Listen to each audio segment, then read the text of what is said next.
Deuteronomy chapter 24. When a man hath taken a wife and married her, and it come to pass that she find no favor in his eyes, because he hath found some uncleanness in her, then let him write her a bill of divorcement, and give it in her hand, and send her out of his house. And when she is departed out of his house, she may go and be another man's wife. And if the latter husband hate her, and write her a bill of divorcement, and give it in her hand, and sendeth her out of the house, or if the latter husband die, which took her to be his wife, her former husband, which sent her away, may not take her again to be his wife, after that she is defiled. For that is abomination before the Lord.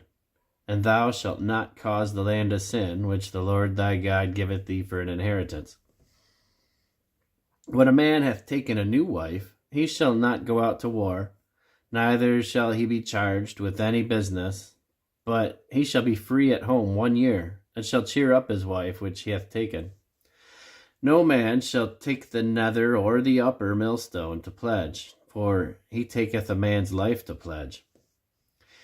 If a man be found stealing any of his brethren of the children of Israel, and maketh merchandise of him, or selleth him, then that thief shall die, and thou shalt put evil away from among you.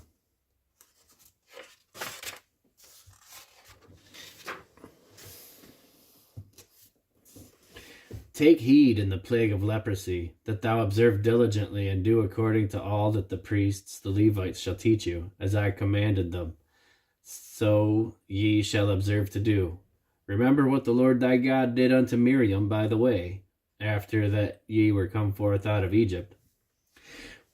When thou dost lend thy brother anything, thou shalt not go into his house to fetch his pledge.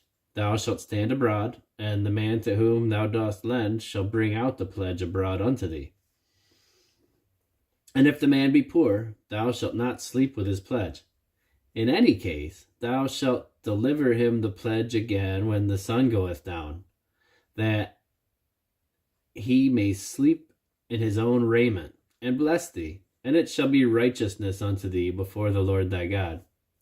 Thou shalt not oppress an hired servant that is poor and needy, whether he be of thy brethren or of thy strangers that are in thy land within thy gates. At his day thou shalt give him his hire, neither shall the sun go down upon it, for he is poor, and setteth his heart upon it, lest he cry against thee unto the Lord, and it be sin unto thee. The fathers shall not be put to death for the children, neither shall the children be put to death for the fathers. Every man shall be put to death for his own sin. Thou shalt not pervert the judgment of the stranger, nor of the fatherless, nor take a widow's raiment for pledge. But thou shalt remember that thou wast a bondman in Egypt, and the Lord thy God redeemed thee thence. Therefore I command thee to do this thing. When thou cuttest down thine harvest in thy field, and hast forgot a sheaf in the field, thou shalt not go again to fetch it.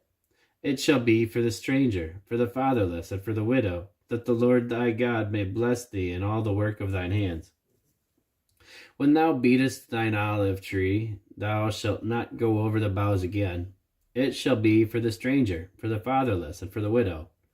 When thou gatherest the grapes of thy vineyard, thou shalt not glean it afterward. It shall be for the stranger, for the fatherless, and for the widow.